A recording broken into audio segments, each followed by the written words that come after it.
Kita ke topik lain, Saudara. Kejaksaan Agung angkat bicara soal sidang perdana terhadap Supriyani, guru honorer yang dituduh menganiaya seorang anak polisi. Sidang akan digelar pada Kamis 24 Oktober 2024.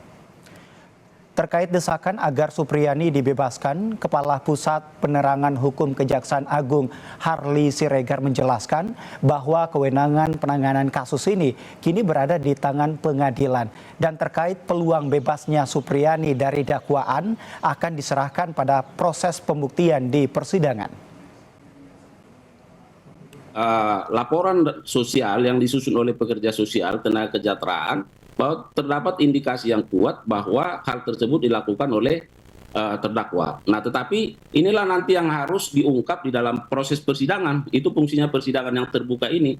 Nah, sementara di beberapa media kan bahwa saudara terdakwa ini kan sudah membantah. Nah, bagaimana nanti bukti-bukti ini bisa dipertemukan, di-compare, maka itu yang akan dilihat oleh jaksa. Apakah harus mengambil sikap menuntut bebas atau tidak, misalnya.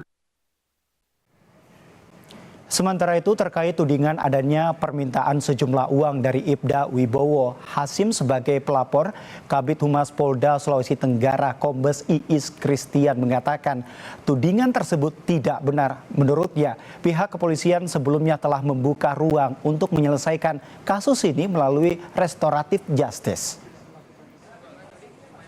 Bagaimana yang beredar di media bahwasanya pelapor meminta sejumlah uang kepada terlapor.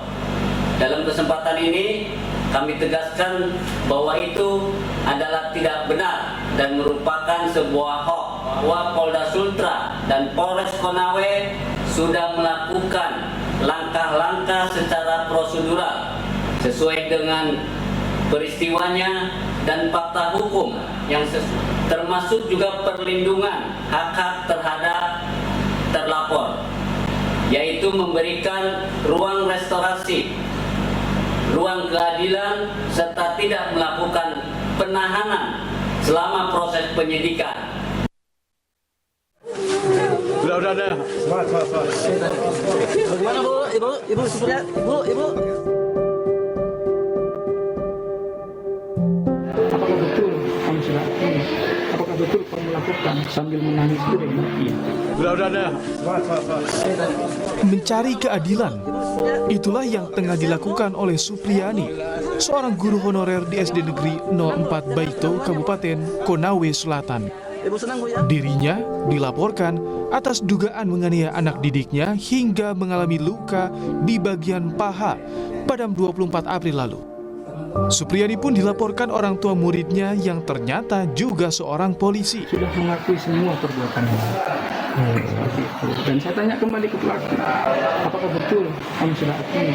Apakah betul kamu melakukan sambil menangis itu? Dia bilang iya. Atas laporan itu, Supriyani sempat merasakan hidup di dalam tahanan 6 hari lamanya. Sebelumnya, mediasi sempat dilakukan, namun karena tidak ada kesepakatan damai, Supriyani kemudian ditetapkan sebagai tersangka 17 Oktober 2024. Padahal, sejak awal Supriyani membantah telah menganiaya seperti tuduhan yang dilayangkan kepadanya. Bersyukur saya bisa pulang ke rumah. Terima kasih banyak teman-teman semua. Mudah-mudahan sini ada hikmah yang saya dapatkan. Tapi memang Bu, Ibu tidak mengaku dengan perbuatan itu, Bu? Tidak, Pak. Tidak. Bu, sudah berapa tahun Bu Ibu di situ? Belakangan karena alasan kemanusiaan, penangguhan penahanan terhadap Supriyani diputus pengadilan dalam surat penetapan 22 Oktober 2024 lalu. Tangis haru para guru yang menyambut Supriyani pun pecah. Udah. Bagaimana Bu? Ibu Supriya, Tentu kami berterima kasih atas dibebaskan penangguhan karena kami menyampaikan 4 tuntutan untuk Ibu Supriyani agar bukan saja dia dibebaskan penangguhan penahanannya, tetapi kami menuntut bebas murni karena kami melakukan penyelidikan atau apa sih namanya ya, bukan bahasa penelaahan secara mendalam di samping yang kami terima laporan dari pihak aparat keamanan. Kamis 24 Oktober, sidang perdana terhadap Supriyani akan digelar di Pengadilan Negeri Andolo. Sidang perdana akan berlangsung dengan agenda pembacaan dakwaan. Tim Liputan Kompas TV. Saudara, usai jeda kami akan kembali dengan informasi Presiden Prabowo mempersilahkan anggota Kabinet Merah Putih keluar dari pemerintahan jika tidak mendukung program makan bergizi untuk anak dan ibu hamil.